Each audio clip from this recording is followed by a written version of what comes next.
सबसे पहले आप सभी को राम राम। आज इस वीडियो में जानेंगे कि मिशन अंत्योदय में जीपी सर्वेक्षण डेटा कैसे भरें और पीडीएफ कैसे डाउनलोड करें। इसकी पूरी जानकारी आपको इस वीडियो में देने वाले हैं। तो चलिए वीडियो को शुरू करते हैं। सबसे पहले हम चलते हैं मिशन अंत्योदय के ऊपर। जब हम मिशन अंत्योदय पर क्लिक करते हैं तो हमारे सामने इस तरह से पेज खुल जाता है। अब सबसे पहले हमें यहाँ पर अपने आईडी को लॉगिन करते हैं। तो चलिए यहाँ पर मैं अपना पासवर्ड नंबर डाल देती हूँ। अब हम यहाँ पर पासवर्ड नंबर डालने के बाद लॉगिन पर क्लिक करते हैं। यहाँ पर गलत उपयोगकर्ता आईडी या पासवर्ड तो ठीक है पर क्लिक करते हैं और दोबारा से अपने पासवर्ड नंबर को ठीक करते हैं। यहाँ पर पासवर्ड के सामने जो आइकन दिखाई दे रहा है इसके ऊपर क्लिक करके आप अपना पासवर्ड नंबर देख सकते हैं कि सही है या गलत है। तो चलिए यहाँ पर हमने अपने दोबारा से पासवर्ड नंबर डाल दिए हैं और अब यहाँ लॉगिन पर क्लिक करते हैं। लॉगिन पर क्लिक करते ही हमारे सामने इस तरह से पेज खुल कर आ जाता है। यहाँ पर आप देख सकते हो कि आपके पास कितने गाँव, जैसे हमारे पास कुल गाँव 1 है, निर्जल गाँव 0, गाँव शुरू नहीं किया है 0, ड्रॉप गांव के रूप में सहेजे गए 0, पूरे किए गए गांव 0। यहाँ पर पूरी डिटेल दी गई है, कितने गांव आपने पूरे किए हैं, कितने निर्जल गांव हैं, कितना का आप सर्वे कर रहे हो, ये पूरी जानकारी इसके अंदर दी गई। सर्वर पर अपलोड कितने गांव हैं, आपने कितना शुरू किया है, पूरे गांव की पुष्टि 0।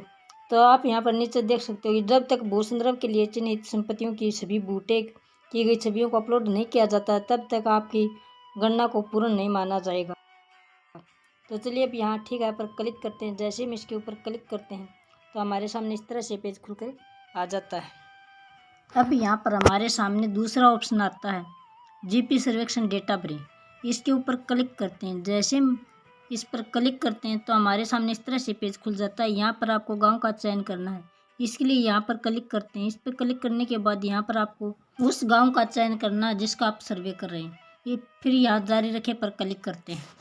इसके बाद हमारे सामने इस तरह से पेज खुलकर आ जाता है। आप यहाँ पर देख सकते हो कि जो 216 प्रश्न हमने जिसका डाटा अपलोड करना वो हमारे सामने खुलकर आ गए हैं। यहाँ पर हम आपको एक एक प्रश्न भरकर बताने वाले हैं और इसको कैसे सबमिट करना है इसकी भी पूरी जानकारी आपको इसके अंदर देने वाले हैं। यहाँ पर सबसे पहला प्रश्न पूछा गया है राज्य, कि आपका राज्य कौन सा है। तो चलिए हमारा राज्य हरियाणा है तो हम यहाँ पर हरियाणा डाल देते हैं। फिर इसके बाद आता है आपका ज़िला कौन सा है, तो हमारा ज़िला भिवानी है, हम यहाँ पर भिवानी को सिलेक्ट करते हैं। आपको अपना राज्य और अपना ज़िला, अपनी तहसील और आपकी पंचायत जो आपका है वो आपको सिलेक्ट करना है। इसके बाद तीसरा प्रश्न आता है खंड, कि आपका खंड कौन सा है। तो चलिए यहाँ पर हमारा खंड है लुवारू। फिर चौथा प्रश्न आता है ग्राम पंचायत, आपकी ग्राम पंचायत कौन सा है। तो हम अपनी ग्राम पंचायत को सिलेक्ट करते हैं कुशलपुरा। इसके बाद अगला प्रश्न आता है कि क्या यह गांव ग्राम पंचायत ग्राम है। तो यहाँ हाँ यदि है तो हाँ पर क्लिक करें और यदि नहीं है तो नहीं कर दें यहाँ। तो चलिए यहाँ पर हम हाँ करते हैं।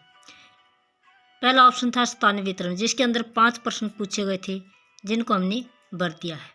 इनको भरने के बाद यदि आप अगला डेटा भरना चाहते हैं तो ठीक है आप लगातार भर सकते हो, और यदि नहीं भरना चाहते हो तो यहाँ पर जो ड्राफ्ट सेव का ऑप्शन दिखाई दे रहा है इसके ऊपर क्लिक करके आप इसे सेव कर दें। तो इसके बाद हमारे पास अगला ऑप्शन है मूल मापदंड, और इसके बाद यहाँ पर एक एक करके अलग अलग प्रकार के बहुत से प्रश्न पूछे गए हैं उनको हमें पूरा करना है।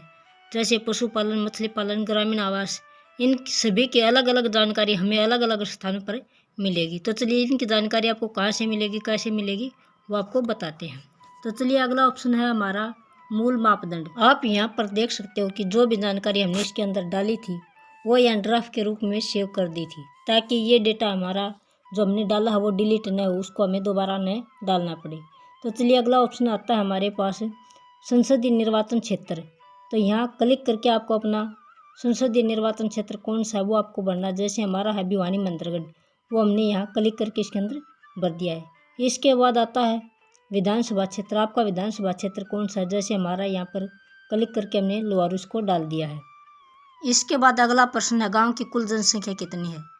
तो आपके गांव की जितनी जनसंख्या वो आपको यहाँ पर डालनी है। जैसे हमारे गांव की कुल जनसंख्या 1361, वो हमने यहाँ पर डाल दी है। इसके बाद आपके गांव में पुरुष कितने हैं उसकी संख्या आपको यहाँ पर डालनी है। तो चलिए यहाँ पर हमने अपने गांव के पुरुषों की संख्या डाल दिया है। इसके बाद आता है महिलाओं की संख्या। आपको आपके गांव में कितनी महिलाएं उनकी संख्या को यहाँ पर डालना है। इसके बाद अगला प्रश्न आता है कि गांव में कुल परिवार कितने हैं। आपको यहाँ पर अपने गांव के जितने परिवार उनकी संख्या को डालना है। ये सभी जानकारी आपको आशा वर्कर के पास मिलेगी, आप उनसे जाकर इनके बारे में पूछ सकते हो। अब इसके बाद यहाँ पर जो अगला ऑप्शन है इसके ऊपर क्लिक करते हैं और आगे जाते हैं। यहाँ पर सुशासन जीपी सत्र पर पूछे जाने वाले जो सर्विसेज हैं उनके बारे में जो जानकारी पूछी गई है वो हमें यहाँ पर इकट्ठी करनी है।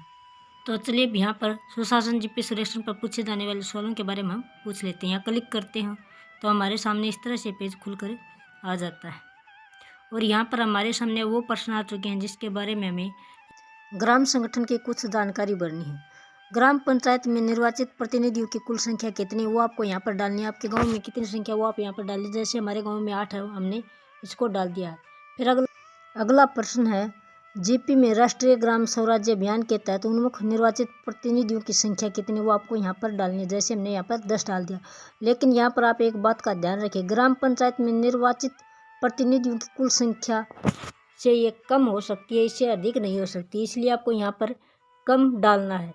चलिए मैं आगे इसको आपको सही रूप में दिखाती हूँ कि यदि आप इसे अधिक डालते हैं तो आपके सामने किस तरह से ऑप्शन आता है। आप इसमें से अधिकतर जानकारी सरपंच के पास से भी इकट्ठा कर सकते हो और कुछ ऐसी जानकारी हैं जिन्हें आप खुद भी भर सकते हो। जैसे क्या जाति प्रमाण की सुविधा करवाता है, या गांव में आपको आय प्रमाण पत्र की सुविधा करवाता है, या गांव में भवन निर्माण अनुमोदित जारी प्रमाण की सुविधा है। ये कुछ ऐसी प्रश्न है जो आप खुद भी इनको भर सकते हो। इसके अंदर आपको कुछ ऐसी जानकारी भरनी है। यदि आपके गांव में हैं तो ठीक है, और यदि नहीं है तो वो कितनी दूरी पर हैं, वो सभी जानकारी आप खुद से इसके अंदर भर सकते हो। तो इस प्रकार से आप यहाँ पर देख सकते हो कि हमारा जो ग्राम सभा से ग्राम पंचायत से जुड़ी हुई कुछ जो प्रश्न थे वो यहाँ पर हमने कंप्लीट कर लिए हैं।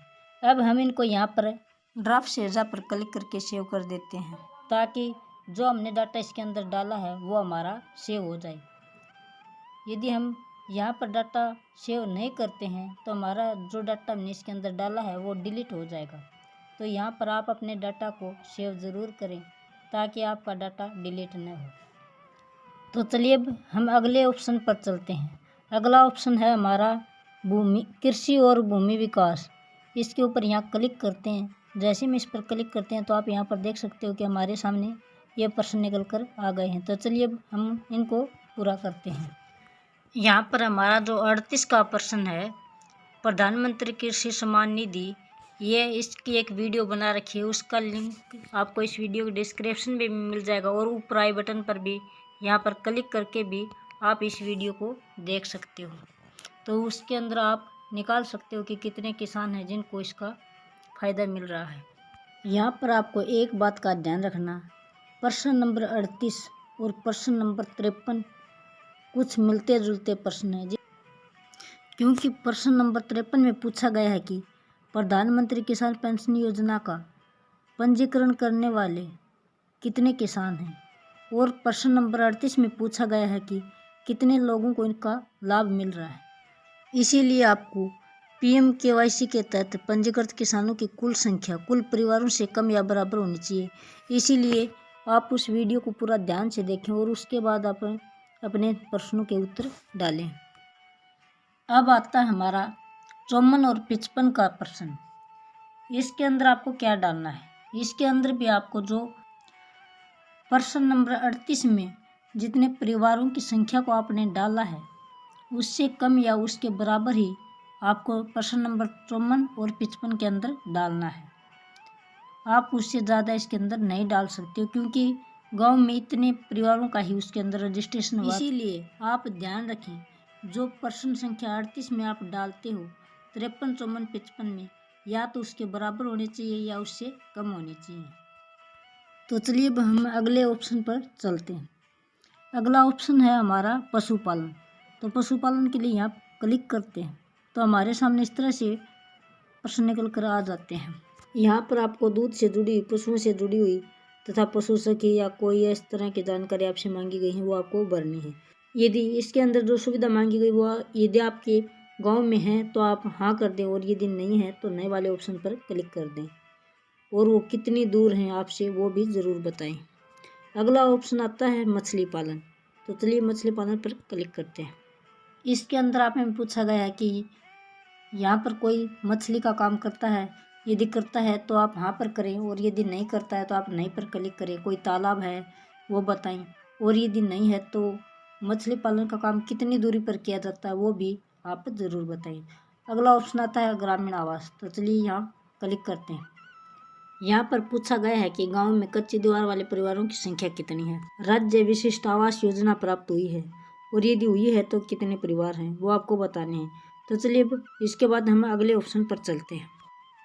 जल और पर्यावरण स्वच्छता, इसके ऊपर क्लिक करते हैं तो हमारे सामने ये कुछ प्रश्न निकल कर आए हैं। अभी इनके बारे में जो पूछा गया है वो आपको बताना है। आप यहाँ पर ये जानकारी भरते समय एक बात का ध्यान रखें, यहाँ पर आप जो जानकारी भर रहे हैं उसका रिकॉर्ड भी आपको करना है।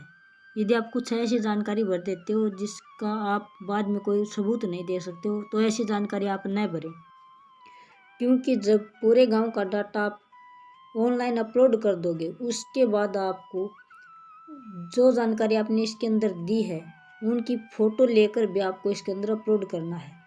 तो इसीलिए आप ऐसी जानकारी भरें जो आपके गांव में हो, क्योंकि बाद में आप उनका फ़ोटो लेकर अपलोड कर सको।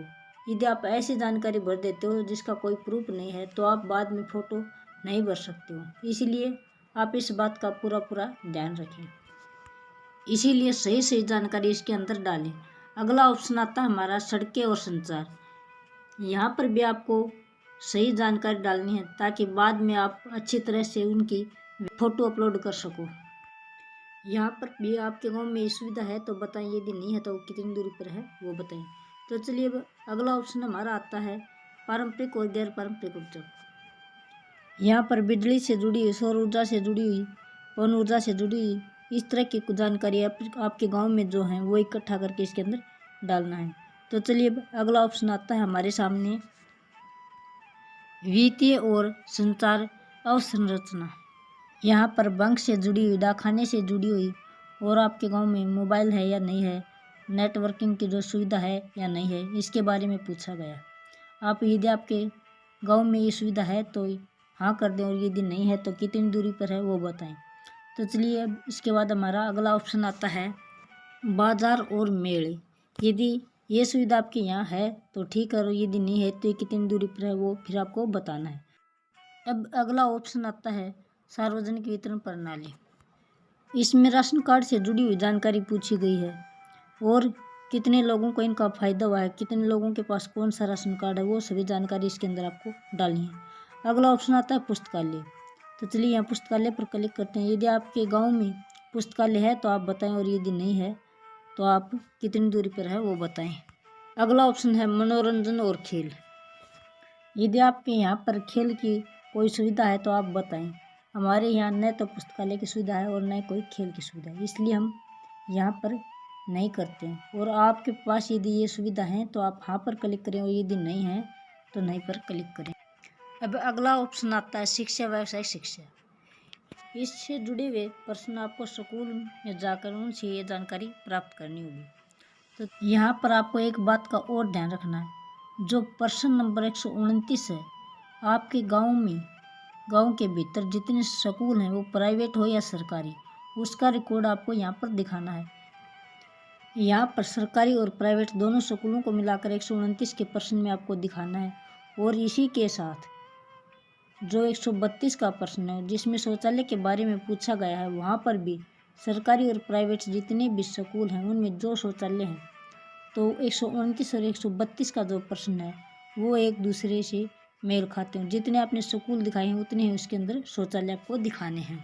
अगला ऑप्शन है स्वास्थ्य एवं पोषण, मातृ एवं बाल विकास। तो इसकी जानकारी आपके गांव में 1 या 2 आंगनबाड़ी है वहां जाकर लें, और कुछ जानकारी आशा वर्कर से आपको मिलेगी। इसके लिए आपको आपके गांव में जो आंगनबाड़ी है उनमें जाना होगा, और आपके गांव के जो आशा वर्कर है उसके पास आपको जाना होगा, वहाँ से आप ये सभी जानकारी प्राप्त करें। अब इसके बाद अगला ऑप्शन आता है कमज़ोर वर्गों का कल्याण।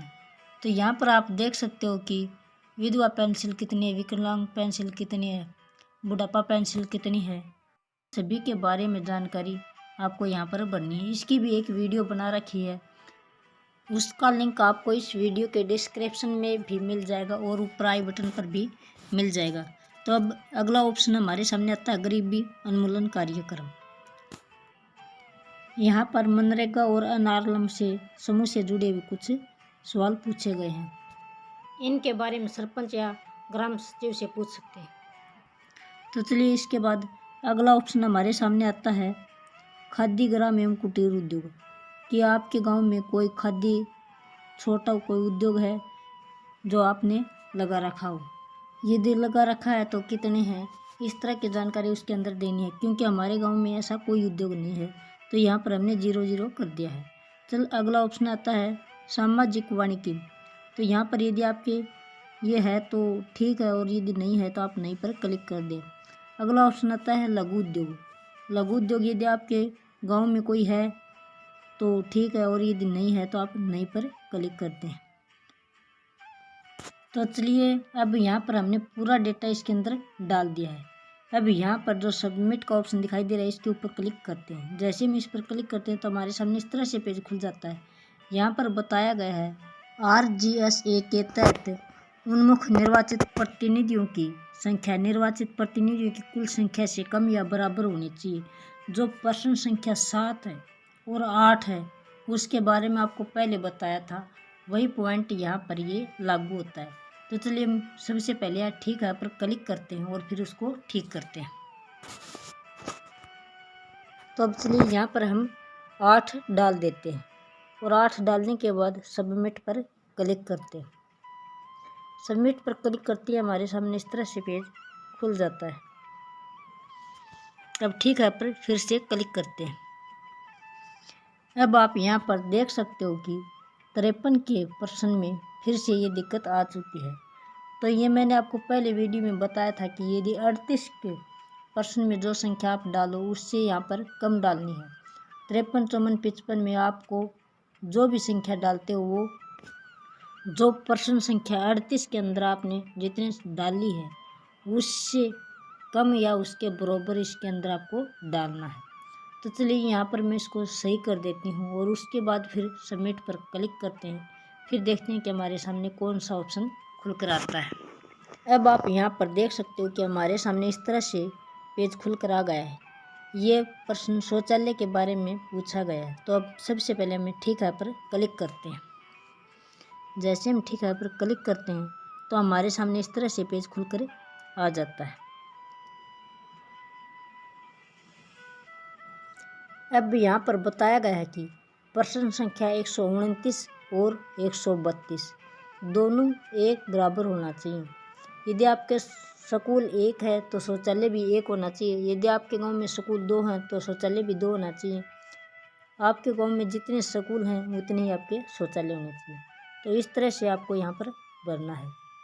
तो और यदि आपके गांव में स्कूल तो है लेकिन शौचालय नहीं है तो आपको स्कूल से शौचालय की संख्या कम करनी होगी। लेकिन यहाँ पर आपको एक बात का ध्यान रखना है। सबसे पहले 129 में आपके जितने स्कूल हैं वो आप लिखें।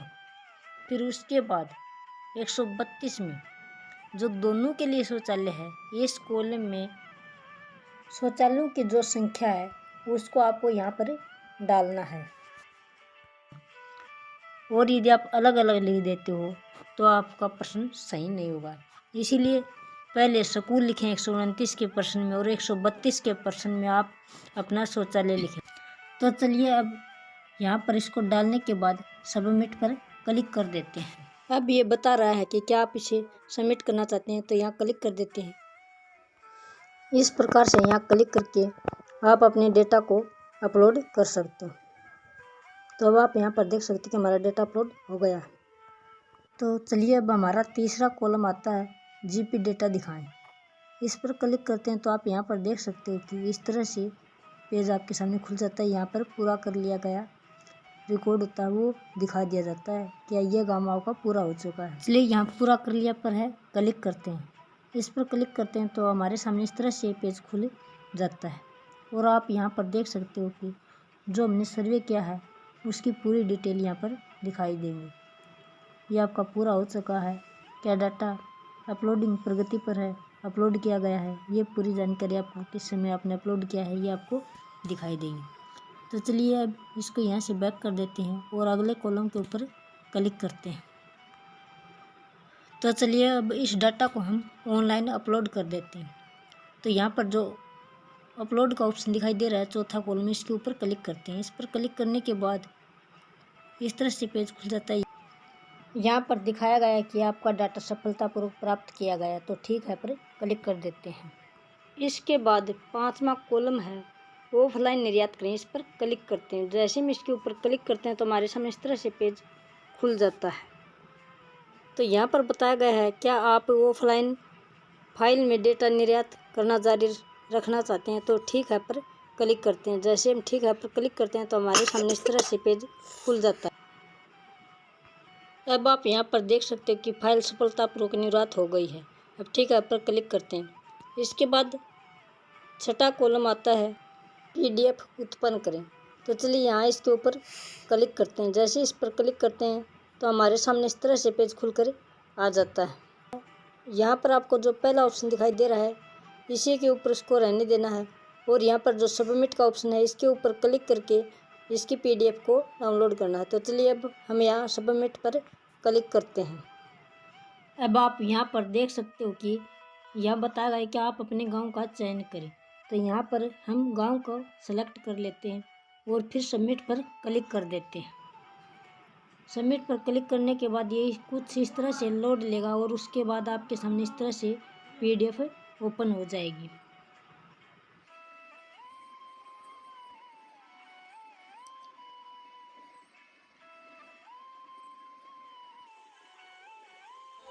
जब आपकी PDF ओपन हो जाए उसके बाद आप अपनी PDF को सेव ज़रूर कर लें, ताकि यदि मिशन अंत्योदय ऐप के अंदर कोई प्रॉब्लम आ जाती है तो आप बाद में PDF को डाउनलोड नहीं कर सकते हो। तो यदि आपके पास फाइल सेव है तो आप उसकी कॉपी निकलवा सकते हो। चलिए वीडियो को यहीं पर समाप्त करते हैं। वीडियो देखने के लिए आपका धन्यवाद। जय हिंद, जय भारत।